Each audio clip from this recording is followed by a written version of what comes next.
There we go. Hello and welcome to a brand new episode of TVGP's Game Club. This month we are talking about 1995's Phantasmagoria. I'm your host, Boston. I played this on the personal computer, joined as always by Moonpier. Howdy. I attempted the Ally. It did not go well, so I played this on the personal computer. And Musa. Hello. I also played this on the personal computer via Steam. Let's get into the details about Phantasmagoria here. Released August 24th, 1995, developed and published by the legendary Sierra Online, was released for PC, but also, I did not realize, the Saturn in Japan, which is a version I would very much like to see. Probably not play, though. I mean, let's be honest Yeah, here. probably You think not. they dubbed it? I would be very curious. I didn't have time to go look at it, but I need to go find a version of that game. Also, something I didn't know about this game, having played it when it came out, way too young, developed or designed by the legendary Roberta Williams, who you might know her work from basically everything else Sierra made in the 90s, mostly King's Quest. The IGDB summary here is Master Storyteller Roberta Williams challenges you to experience the ultimate interactive nightmare. Time travel here, Metacritic and OpenCritic didn't exist at the time. After quite a while of searching, I was able to find a GameSpot review from back then, and they gave it a 6 out of 10. The reviews at the time that were unscored were unkind. I will just say. So if the reviews had a smiley face or frowny face, this was definitely in the frowny face category. So take that as you will, without any distinct scores here. Peers for the release date. These are August 1995 release games. Comics Zone, which you guys might remember from the Genesis, the impossible to beat side-scrolling comic game. Super Mario World 2 Yoshi's Island, the first Command and Conquer, Fade to Black, and the very first Rayman, which is that's a pretty good month in 1995. Let's ask the question we ask every month. Was this game top of the pile, middle of the pack, or overlooked? I don't know. Pile, man. I feel like everyone I know was talking about this game when it came out. Yep, it's top of the pile with a bullet, for sure. It was... I remember it being the only... one of the few PC games that was promoted everywhere. Like, it was the only thing you saw for months, not only because it got delayed, so, like, the marketing was kind of extended, but also, like, it was promoted everywhere. I pulled up some stuff here that it was kind of a big risk for a Sierra because there's 200 people working on it. Roberta Williams wrote a 550-page script, which is, like, way bigger than any Hollywood movie. It took them 4 months to film it by itself, and it took 2 years to develop it, and went way over its original $800,000 budget to $4.5 million in 1995. But then immediately, its first weekend made $12 million right away. So, like, it was one of the biggest things in 1995, for sure. Hands down. And I definitely played it when it came out, and I was definitely too young to be playing this game. Let's move into what we liked and didn't like about the game itself. Who wants to start here? Man.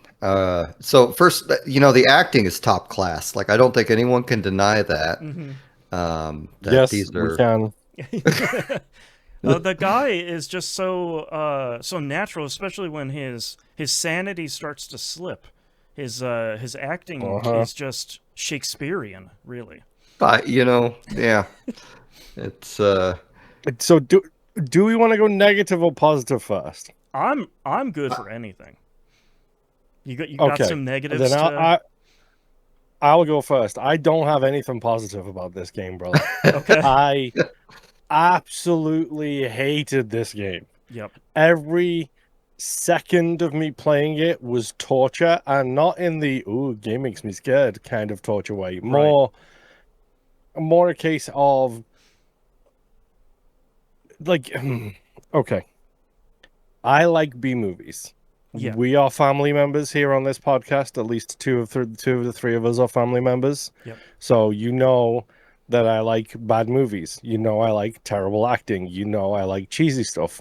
Wales Interactive is one of my favorite publishers of all time because they That's right. consistently make FMV games that are sometimes great, sometimes bad, always enjoyable from start to finish. I'm glad you mentioned Wales Interactive because Wales Interactive feels like they took the torch from Phantasmagoria 1 and 2, 2, which by the way is a worse game somehow.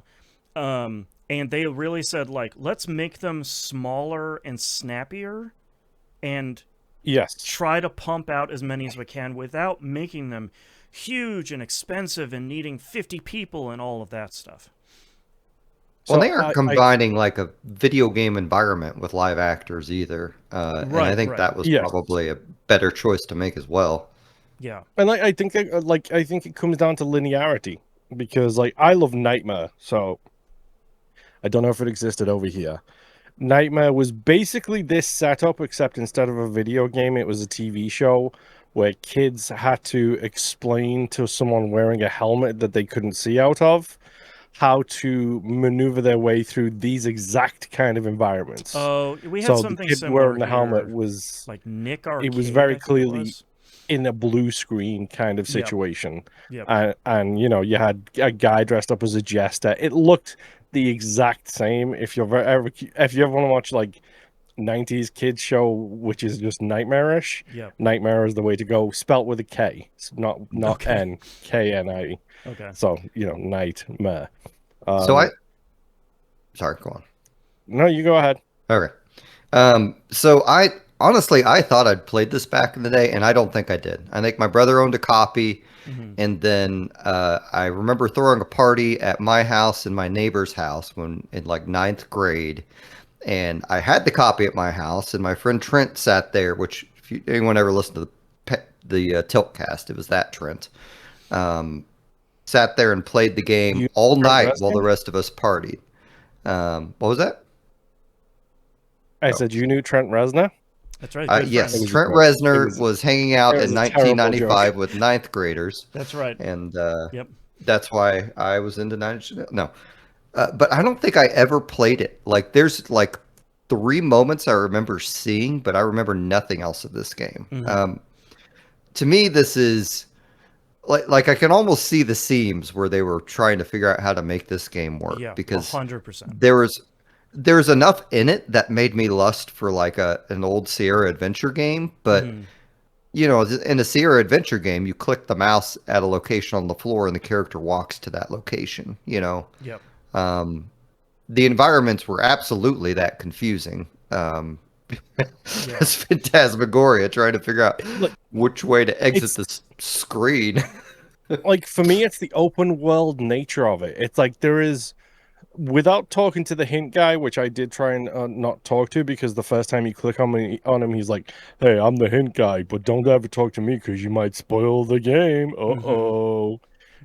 And it's like, well, okay, I'm just gonna wander around this giant mansion and forest and everything else, trying to figure out what to do next. And I accidentally didn't highlight something with my mouse, which the reason I didn't use the ally is because the mouse cursor is not on the screen. Yep. So when you're doing and it's not like replaced with the controller or anything like that. It's like, hey, you have to touch every part of the screen. So like, I couldn't figure out what to interact with. So I ended up switching to the PC. But it was like, yeah, just click everything, I guess. Do the snake pattern with your mouse and figure out what you can click on, kind of thing. And it's just like, bro, so much stuff going on here. It's unbelievable. So I did end up using a guide. So Same.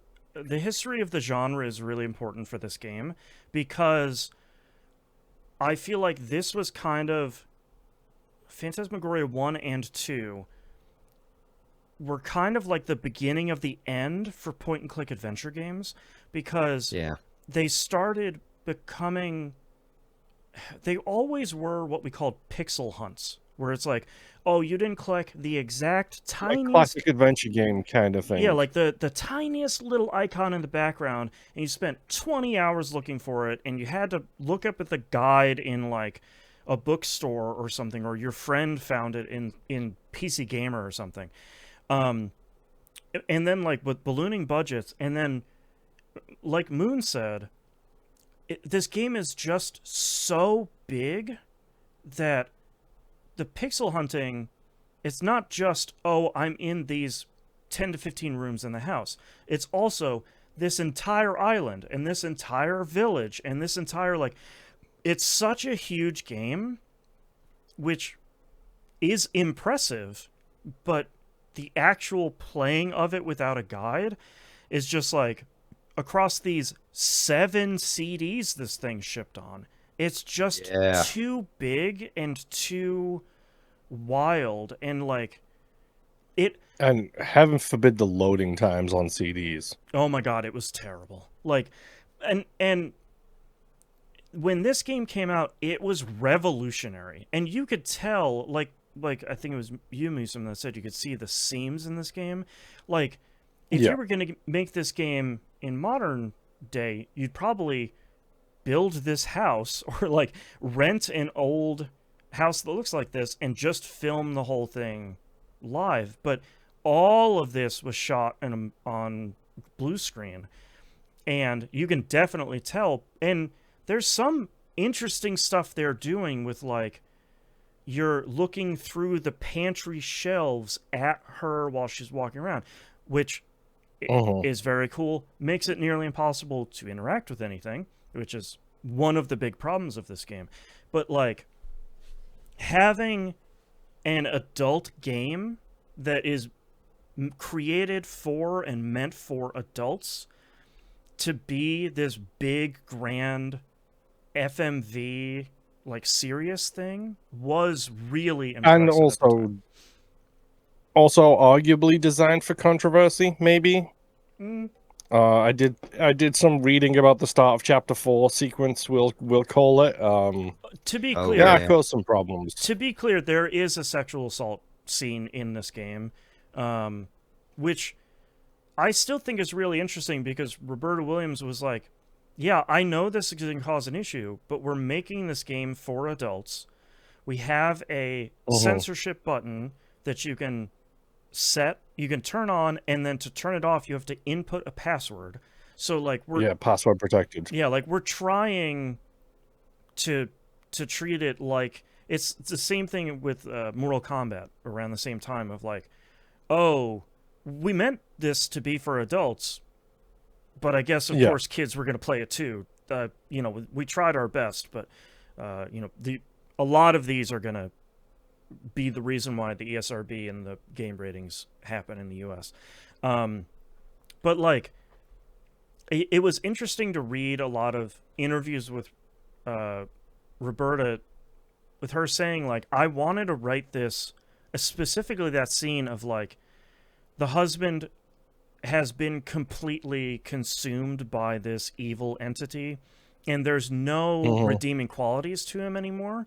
And I know that's an uncomfortable scene, and I know that's not a scene that video games show, but she felt it was necessary for the story she was telling, which I thought was really interesting. She really fought for keeping that in there, which we still really don't see in a lot of games, even 30 years later. Like, honestly, credit where it's due. Like, the inclusion of it, I think, is a really nice touch. Like, it's one of those things where it's like, yeah, you want to push buttons. And the really funny thing for me in this aspect of it is playing this game in 2026. Yep. That scene means more than it probably would have at the time that it came out. Yep. Because we're a lot more aware of that kind of thing these days. So it's Yep. like it becomes that thing of who is getting the message and who is watching it for the kicks kind of Yeah. thing. Yeah, because like when oh, go ahead, Musim.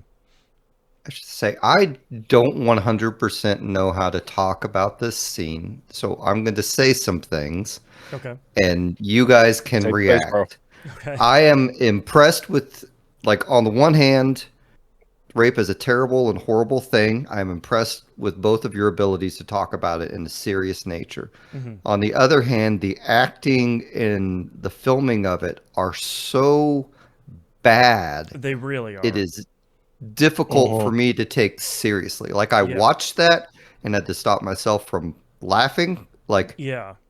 the rape part of it's horrible, but on the other hand, Don's in these like plaid boxers or something that are Right. still clearly covering him. Like, And it's his acting is yes, it was fine at the beginning, but like as he loses himself across the game, it just gets so much worse in a way of like you just so many of these scenes felt like they needed another take of like, okay, just like be less unhinged and more menacing, because the bad guy in the flashback stuff, he's menacing. Like he and I yeah, completely forgot that they go all the way with all of these murder scenes, which I played this at 14.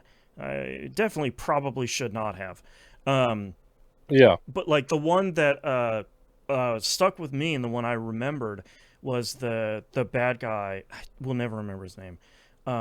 Stuffing. Carno or Carno. Carvo. Yeah, stuffing the stuff in one of his wife's mouth with the like metal funnel. Which okay, so yeah, so you're talking about the dinner one where it's quote unquote dinner one. Yeah. The one that got me was the trowel. That one's brutal. That one's way worse than I remember. Like, I don't know. There's some. What I really respect about this game is that they really tried to go for it. Like, they really tried to make a horror thing, and they really tried to not pull back on any of the parts of the story that they were trying to tell. Like, some of it doesn't age very well. Their cast name is Spaz. Obviously not a thing that's going to be okay 30 years later, but you know, we talk about this in critical misses all the time of like it was definitely an artifact product of its its age. time. Like but like they really do go for it, and a lot of the death scenes are really gory and genuinely unsettling in a way that I think a good horror movie is, where it happens and it cuts away and you're like, whoa, God, okay, oof, that was okay, we just saw that. Great, Jesus. But the thing coming into this game, having played it before and never having finished it, and again, not finishing it this time in the exact same spot I failed in 1995, which we'll get to in a minute. Was it Chapter 7? It's the very end of the game. Yep. It's the where she's in the chair and the like guillotine axe thing is coming towards her. Got me in 95, got me again in 2026 of like, how the hell am I supposed to? Yeah. I had to look it up and I went, yeah, okay. And then you have like 5 minutes left in the game. This game is a bit of a heartbreaker because boy, it sucks.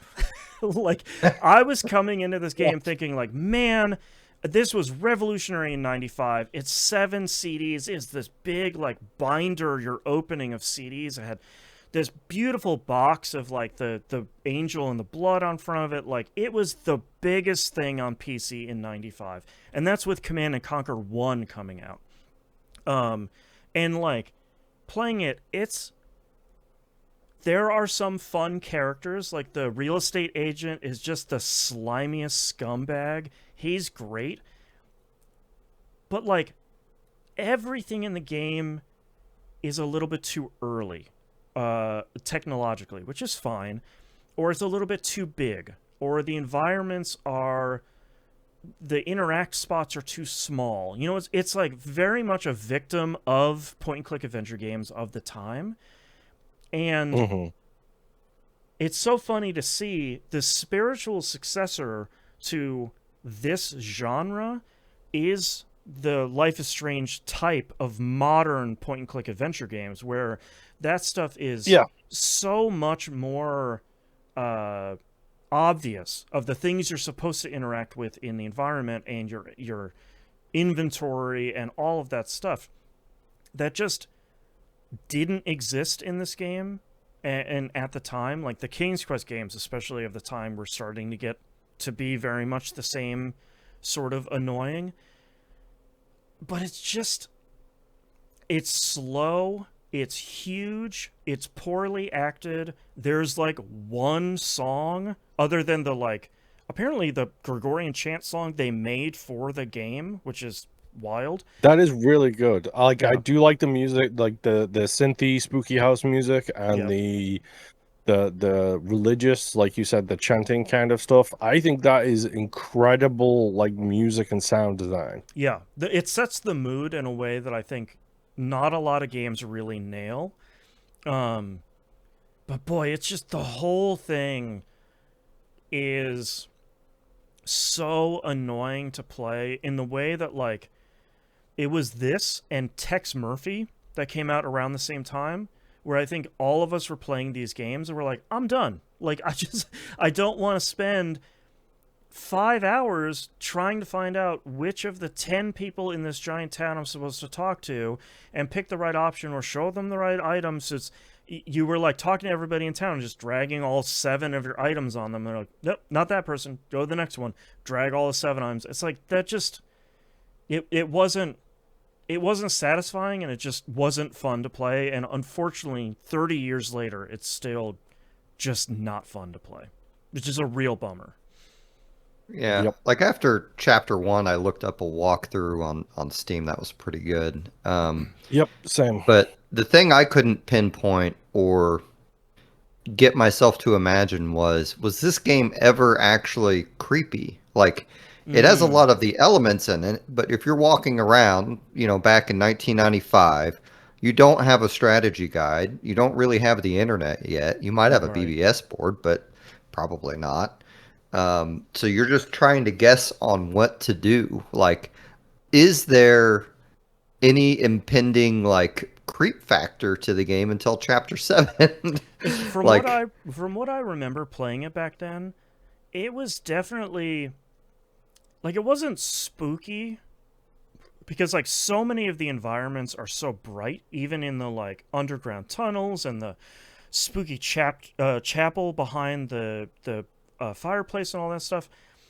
From what I remember, it was more of the, like, horror movie spring-loaded cat thing of, like, you solve this puzzle, you go to another screen, blah, there's a murder scene, and she screams, and then she turns around and she's just standing there in the brightly lit environment waiting for you to click something. And sort of like, there's no vibe to it like we would get nowadays of, like, something that feels oppressive or feels impending.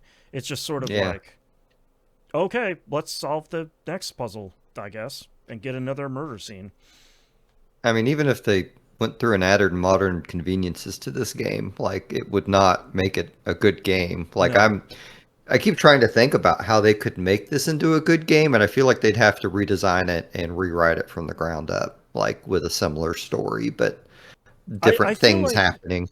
I feel like you could do some stuff that I think Life is Strange does really well, of, like, having, as you get close to things or as you're on the screen, you have the little, like, circle icon of, like, this is a thing you can interact with. It's not going to tell you how you solve the puzzle of how to break down the boards. You can probably figure that out with something you interact with in a different screen or building or whatever. But, like, even just having some of those modern kind of options of, tell me anything I can interact with in this room. Is there one thing? Is there 10? Are there 0? Like, what am I doing in here? That was, like, very, endemic of the time. Yeah. I will say, like, at the start of the game too, the thing that really, really ticked me off was the amount of kerfuffle taking place in the transitions. Yeah. Like, there is, like, maybe, and it doesn't sound like a lot, but it's like maybe 2 to 3 seconds at the end of every movement sequence where, like, Adrienne has to get back into the default stance, essentially. But Yep. there's, like, a shuffling of feet, there's, like, a hair flip, whatever the case may be. But 2 to 3 seconds every 5 seconds is very, very, very annoying. Yep. So I discovered you could hit the escape key or the arrows, and it'll skip a lot of that. And it skips it. Yep. Oh. But I found that out probably chapter 4 or 5. And I was Okay. like, I wish I knew this Same. 5 chapters sooner. It took me a long time too, but there is something about that I appreciated just because they were trying to get this real life person to act like their adventure game counterparts. Yep. So like Adrian always had to go back to that odd kind of dance Yeah. that she did, Yep. which I appreciated in a corny way, but Yeah. it's It just yeah. I think the thing I came away from this game really bummed out because I held this game in high regard for a really long time of like here was kind of like a mature, well-told point-and-click adventure game for adults. And it is that, but so much of the gameplay and the acting steal any goodwill that this game starts with. Yeah. Like, I so fondly remember that intro cutscene of Dawn setting up the photography equipment and, like, shooting the town and all of that stuff. And it just, like... I know it's a product of its time, but you can see all of the choices here that's like, man, if you got somebody who is stronger... Adrian is fine. She's okay in this role. Like, okay to good. Don is middling to bad in his role. If you get somebody better there, I feel like the whole game might be a little bit stronger, and you could... A better actor in that position, in that role, to kind of carry the torch from the menacing guy in the flashbacks to the kind of potentially menacing guy being taken over by the same spirit. I think you could still have something there and still say, like, well, the game is really annoying to play and it's just use a walkthrough, but, like, boy, the acting really shines even through the technology. It's just...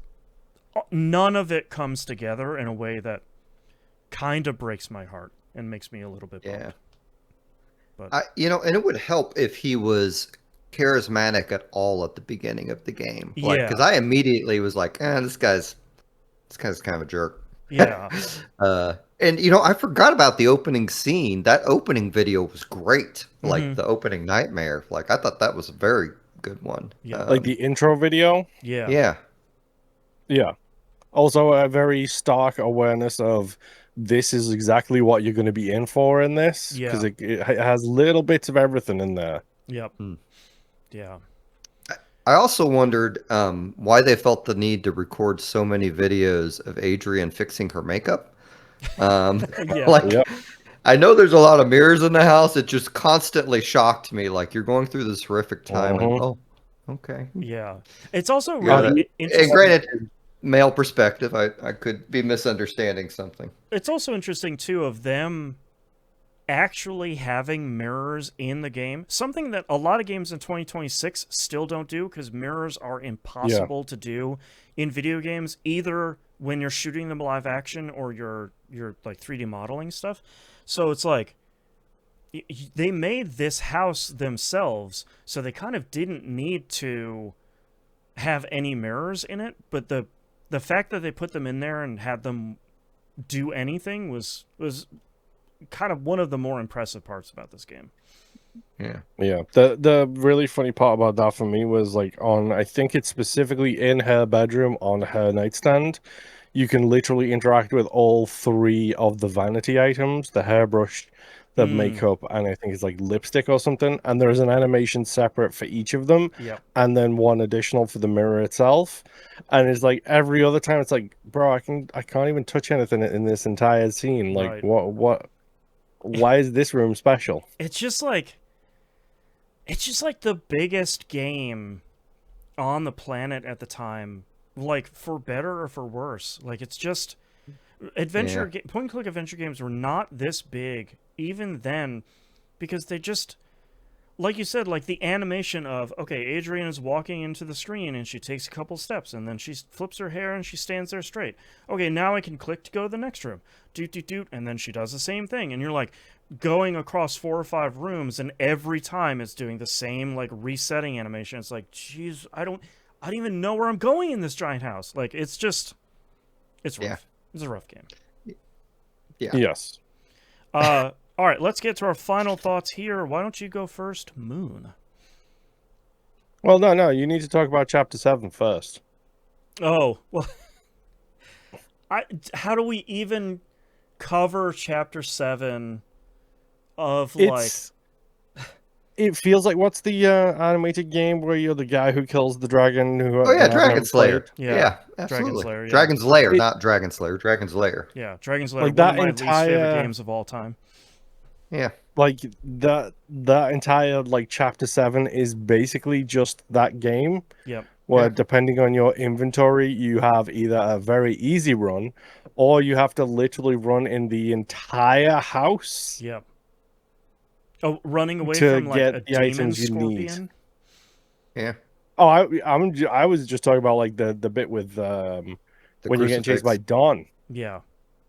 Like if you don't have all of the items, then you've got to do really fun running stuff. But yeah. Oh, I didn't do that part. Yep, you like me probably followed the guide and had everything you need to finish the end of the game by the time you got to that chapter, which meant it was real easy.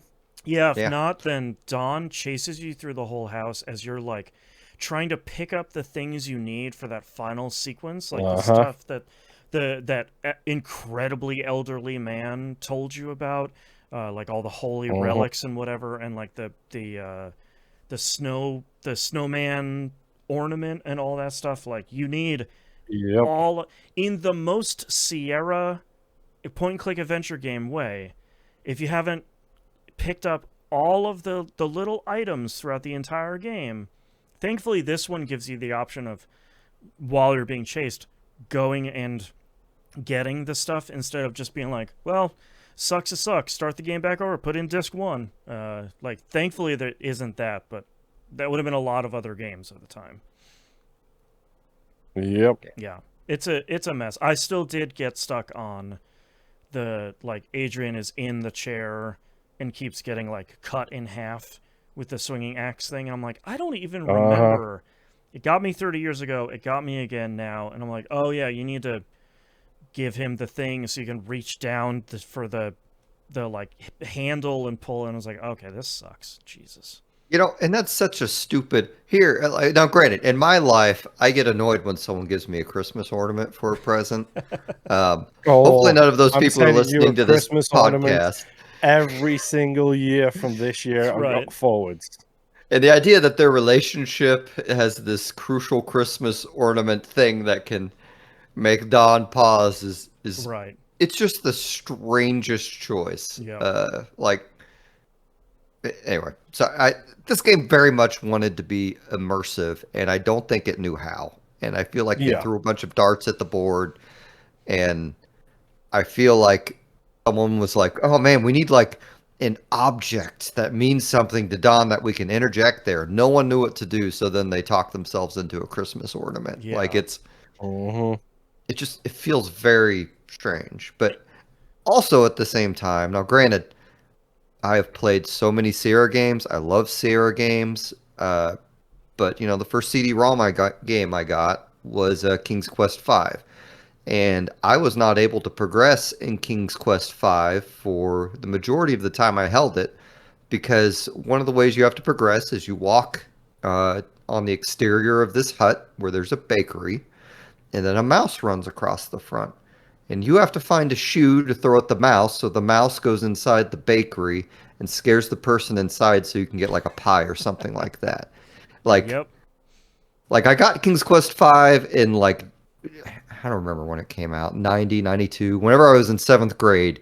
And I don't think I got past that part until the internet was a thing. Yeah, Like, exactly. It's like, how the hell and was I so, supposed to know that? Come on. which really makes me question, like I am thankful to Roberta Williams, but it makes me question like her actual, I hate to say ability, like But it's like, it makes me question like that she knows what she's doing on this end, or if we were just excited with what little technology we had back then. yeah, it's like, You know? it feels like she's a legendary designer because these were the best of adventure, point and click adventure games. And a lot of the rest of them were like absolute trash. So, like, if you're playing this like we did and thinking, like, boy, this is the best, and this game sucks, both of those things are true. Like, if you played anything that wasn't like LucasArts or Sierra, a lot of them were really, really tough and like really not great. Yeah. So like the history of the genre is an important part in games like this, because it's like, yeah, this game sucks, but it's the best we had at the time. Also, to be 100% clear, if I ever got to meet Roberta Williams, I would be giggling like Dawn in Chapter 7. That's right. Geeking out like there's it's anyway. Yeah. I still love these games. There's a part of me that really wants to go and try the King's Quest again in order, Mm-hmm. because that is about Listen. like a family. Yeah. Musum, I cannot recommend it enough. Try the Wales Interactive Library. You have access to a lot of their games on your Xbox.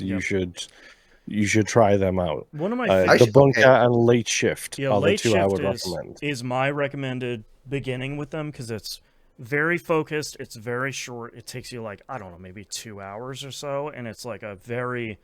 If you like this, you're probably gonna like a lot of the other ones. I mean, I really Yes. enjoyed the one we did for this podcast years ago, and I don't remember which one that was, but I don't. okay, yeah, I will do that. And I like them because they're only like the length of a movie, right? They're only like Yeah. 2 to Yep. 3 hours or something. They're literally interactive movies. Oh, Yeah. we played Late And, Shift in 2021, episode 8. Oh, Okay, well, okay. that's the Well, one there we you go. played. So I was like, boy, that was did the we one I play really that? liked. Did we play it on the show? Yeah, that's Wales Interactive. Anyone listening to this hasn't played Late Shift or any of the other Wales Interactive games, they're really good. You should go check them out. Yep. All right, Moon, your final thoughts here on Phantasmagoria. I'm so glad I never have to play this game again. Yeah. Yep. Like, I mean, literally the second the credits rolled, I alt F4'd and I uninstalled the game. Yep. I'm quick at doing that. I've never been this quick at doing it with alt F4. Like, let's just go. I just want to get this thing out the way. Yep. Misum, how about you? I'm glad I finally got to play it. I will say that. It is a bad game. I knew kind of what I was going in for in terms of the adventure game mechanics. I did not realize how slow it was going to be. I'm glad I can now say I played Phantasmagoria, but I doubt I will ever play it again unless 10 years from now I'm like, did I ever play that? Maybe I should Right. try it. That's right. Oh, I own it on GOG. Okay. Well, I'll check it out. Yeah. Yeah. Yeah. Yep. Yeah, I'm just really bummed that this game wasn't good on Revisit. I really loved it when I was a teen. Probably because it's, gory as all hell. Yeah. But like, it's not good. Phantasmagoria 2, a puzzle of flesh that came out the year after, is worse, which is impressive. And not a Roberta Williams designed game, so take all of the stuff that was a problem in this game, make the whole thing FMV. It's not shot on a blue screen, which is impressive, but kind of make everything more frustrating. Like, going to the next screen now has an animation of a dude walking down a hallway and like turning the corner every single time. Like, it's just, Right. it's so frustrating. I'm bummed that this one wasn't great, and I kind of wish it was a little bit better than. Sometimes these games are great and as good as your memory of them are, and sometimes you're like, yeah, I just like this game because I was 14, and that's okay. But boy, it's not very Yeah. good. Yeah. Yeah. Yeah. A game that we're hoping will be good is our next month's game, which is Diablo 1. Available on PC, on GOG and Game Pass at time of recording, and PlayStation 1. But you probably shouldn't play the PS1 version. Of special note, we did look at the GOG version of this game, and they do have a bunch of fan mods that are available on GOG as well, like ones that does a bunch of bug fixes and has controller support and like better multiplayer stuff. And there's an HD, like an HD texture pack. So that's probably a recommendation of going and picking it up there and checking out some of the kind of additional fan-made improvements and bug fixes and stuff. So we're going to play Diablo 1 next month. Hopefully, will join us for that. We'll see you then. Bye. Bye.